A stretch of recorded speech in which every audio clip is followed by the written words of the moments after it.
इनसे मिलिए मैं गांधी पीस फाउंडेशन के अध्यक्ष कुमार प्रशांत जी से बातचीत करते हुए मेरा उनसे अनुरोध यह है कि बापू और सांप्रदायिकता के ऊपर बापू के विचार, कृपया इसके बारे में भी हमारे दर्शकों को संबोधन करिए। शायद ज़्यादा अच्छा ये होगा कि सांप्रदायिकता क्या है इसको पहले हम लोग समझें।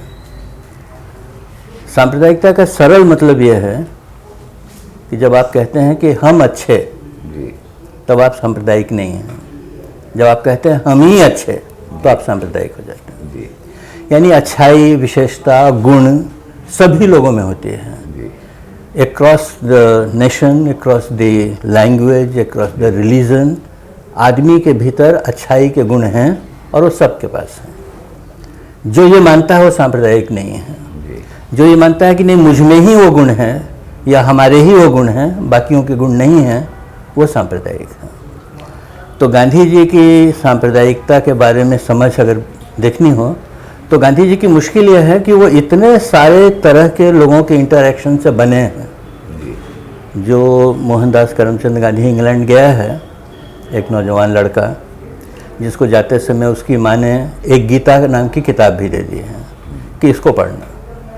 गांधी जी ने कभी उससे पहले गीता पढ़ी नहीं थी, न वो धर्मों के बारे में ज़्यादा सावधान थे। एक कंसेप्ट है, होगा आमतौर पे जैसा नौजवानों का धर्मों के बारे में नज़रिया होता है। इंग्लैंड पहुंचकर गांधी जी देखते हैं कि यहाँ एक खास दिन सारे ईसाई लोग चर्च में जाते हैं। 5 बार नमाज पढ़ने वाले लोग मस्जिदों में जाते हैं। तो ये प्रैक्टिस उन्होंने बहुत नज़दीक से इंग्लैंड में जाकर देखी और उनके मन में सवाल उठा कि मेरा क्या है। क्रिश्चियन लोग ये करते हैं, इस्लाम मानने वाले लोग ये करते हैं, मैं क्या करता हूँ। तो पहली बार धर्म के बारे में कोई कीड़ा गांधी जी के दिमाग में इंग्लैंड में जाकर पैदा हुआ। और जब ये पैदा हुआ तो उनके मन में सवाल उठा कि ये लोग कुरान पढ़ते हैं, ये लोग बाइबल पढ़ते हैं, मुझको भी तो एक किताब दी गई थी। इंग्लैंड में गांधी जी पहली बार गीता पढ़ते हैं। गीता पढ़ते हैं, समझने की कोशिश करते हैं। गांधी जी वहीं पहली बार बाइबल पढ़ते हैं और गांधी जी वहीं पहली बार कुरान पढ़ते हैं इंग्लैंड। तो गांधी जी ने सिर्फ पढ़ाई इंग्लैंड में नहीं की है, उनकी अंतर्दृष्टि भी इंग्लैंड में ही बनी है इन तीनों धर्मों के को एक साथ समझने से। और तब वो आश्चर्यचकित होते हैं तीनों धर्मों को पढ़ करके कि ये तीनों धर्म एक ही तरह की बात कहते हैं, भाषा बदल बदल कर कहते हैं। क्योंकि कॉन्टेक्स्ट अलग हैं धर्मों के, भाषाएं अलग अलग हैं, कंसेप्चुलाइजेशन अलग अलग है, लेकिन बात तो एक ही कह रहे हैं। तो धर्मों की एकता भी उनको समझ में आती है और धर्मों की लिमिटेशन भी उनको समझ में आती है। फिर वो ईसाइयों के साथ जुड़ जाते हैं, चर्च वगैरह जाने लगते हैं और इतने मजबूती से वो काम करते हैं, इतने सरल और सच्चे आदमी हैं कि क्रिश्चियनों को लगता है कि ये आदमी अगर कन्वर्ट हो जाए और क्रिश्चियन बन जाए तो कितना अच्छा हो। तो गांधी जी को कन्वर्ट करने की कोशिश क्रिश्चियन जाति करते हैं। इस्लाम के लोग भी कोशिश करते हैं कि गांधी जी मुसलमान बन जाएं, क्योंकि इतना अच्छा आदमी कहाँ मिलता है।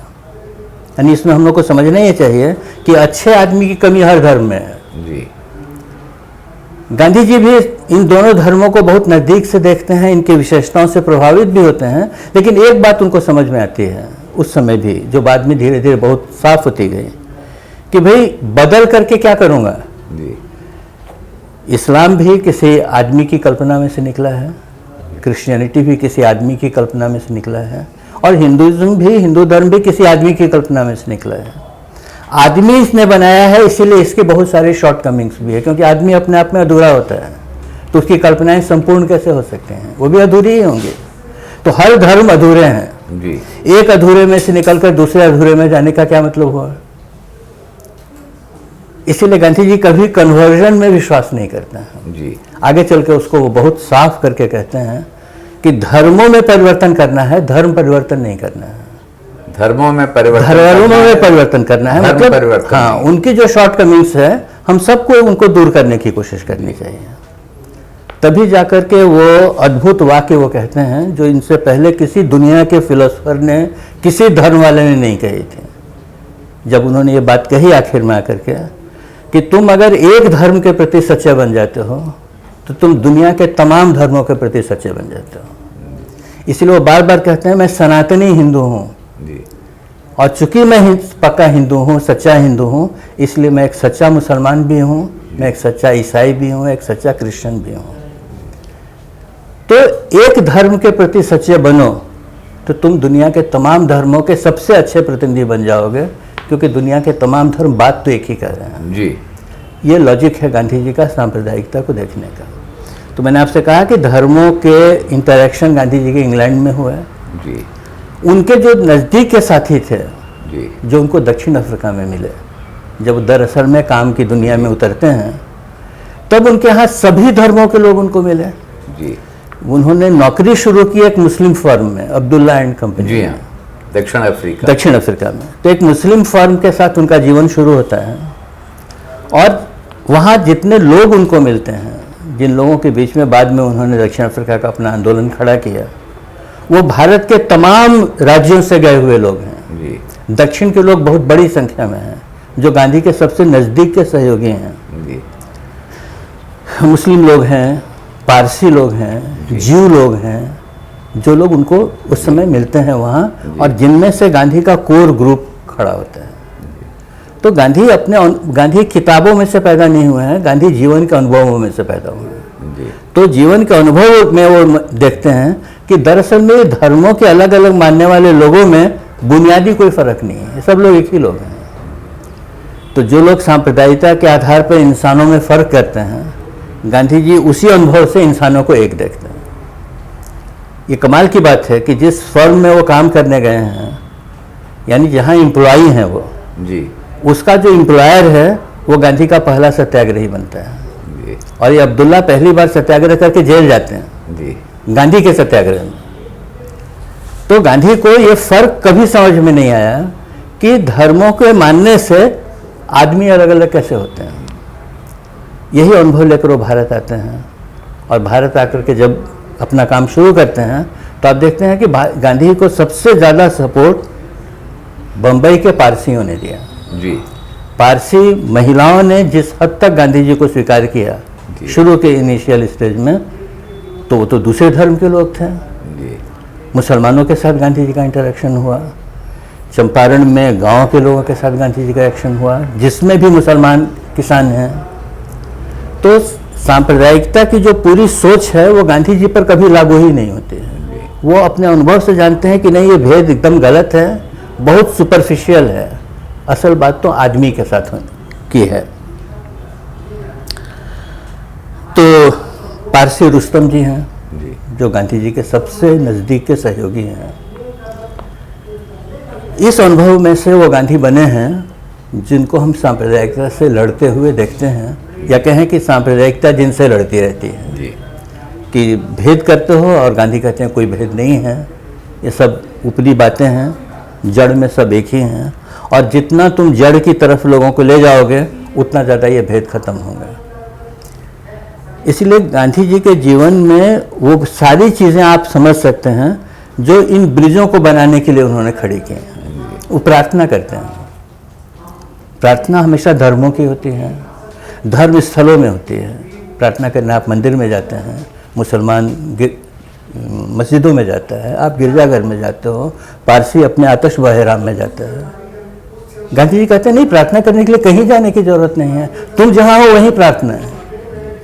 प्रार्थना का स्थल नहीं होता है, प्रार्थना का दिल होता है।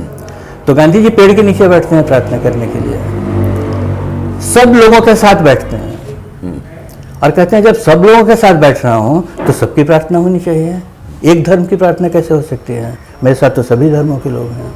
और इसकी शुरुआत भी दक्षिण अफ्रीका में हुई है। जब वहाँ से वो अपना काम शुरू करते हैं तब से उनके मन में यह है कि मैं जो प्रार्थना करता हूँ इसमें फलाने की तो प्रार्थना शामिल नहीं होती है। तो ये सर्वधर्म प्रार्थना जो गांधी जी की बनाई हुई है वो कई सालों के अनुभव से धीरे धीरे तैयार हुई है। जी। एक प्रार्थना एक घर में कर रहे हैं जो जीव लोगों का घर है, प्रार्थना बहुत अच्छी होती है। उसकी जो छोटी सी बेटी है वो प्रार्थना के बाद गांधी जी से कहती है, लेकिन मिस्टर गांधी इसमें मेरी प्रार्थना तो है नहीं। जी। तो कहते हैं तुम कौन सी प्रार्थना करती हो? जी। तो अपनी जीव प्रार्थना बताती है। बोले आज से इसको शामिल करो इसमें। जी। इसकी प्रार्थना नहीं हुई तो कौन सी प्रार्थना हुई फिर? इस तरह से प्रार्थना विकसित हुई है और गांधी जी की जो प्रार्थना है वो सार्वजनिक प्रार्थना हो गई। प्रार्थना का कंसेप्ट गांधी जी ने बदल दिया, उसमें सारे धर्म शामिल हो गए जी। और खुले में होने लगे, लोगों के बीच में होने लगे। आपको आश्चर्य होगा कि गांधी जी जब दक्षिण अफ्रीका में हैं और अभी शुरू ही हुआ है काम, अभी बहुत बने भी नहीं हैं, तब जिस विचार ने उनको सबसे ज़्यादा आकर्षित किया वो टॉलस्टॉय हैं, जिनकी किताब की ये स्वर्ग तुम्हारे भीतर है, वो किताब पढ़ करके वो टॉलस्टॉय को चिट्ठी लिखते हैं। गांधी जी अपनी तरफ से आगे बढ़कर किसी से संपर्क कर रहे हैं, इसका एक उदाहरण टॉलस्टॉय के साथ उनका पत्र व्यवहार है। दोनों भाषा नहीं जानते हैं, टॉलस्टॉय को अंग्रेजी नहीं आती है, गांधी को रशियन नहीं आती है, फिर भी वो पत्र भेजते हैं। टॉलस्टॉय उसका अनुवाद करवा कर किसी से पढ़ते हैं और वो लंबा चलता है। उसमें एक पत्र वो अपने साथी को लिखते हैं, टॉलस्टॉय लिखते हैं कि ये हिंदू लड़का जो दक्षिण अफ्रीका से बराबर मुझको चिट्ठियाँ लिख रहा है, इस पर नज़र रखो, क्योंकि ये वो काम कर रहा है जो मैंने भी आज तक नहीं किया। क्या काम किया? तो कहते हैं देखो ना, मैं अपना आश्रम बनाने के लिए मास्को से इतनी दूर गांव में आया हूँ कि शांति में कहीं बैठ करके तलाश करूँ। ये आदमी अपना आश्रम लोगों के बीच में बनाता है। देखो इसने टॉलस्टॉय फॉर्म बनाया है इंग्लैंड दक्षिण अफ्रीका में, वो भी लोगों के बीच में बनाया है। ये लोगों के बीच में साधना कर रहा है। हम लोग तो साधना करने के लिए लोगों से दूर जा रहे हैं। तो लोगों के बीच में, सभी तरह के लोगों के बीच में, सभी तरह के धर्मों के बीच में एक जीवंत संपर्क बनाकर रखना सांप्रदायिकता को काटने का सबसे आसान तरीका है, ये गांधी जी मानते हैं। जबकि दूसरी तरफ सांप्रदायिक लोग ये मानते हैं कि जितने छोटे घेरे बनाकर रखोगे उतनी मजबूती से सांप्रदायिकता पर कब्जा कर सकते हैं। ये फंडामेंटल डिफरेंस है जिसके कारण गांधी जी के कंसेप्ट में और दुनिया में जितने प्रचलित सांप्रदायिकताएँ हैं उन सब के कंसेप्ट में फ़र्क पड़ जाता है। धन्यवाद, ये बहुत ही आपने दिलचस्प और इन्फॉर्मेटिव तरीके से बताया। हमारी बातचीत जारी रहेगी।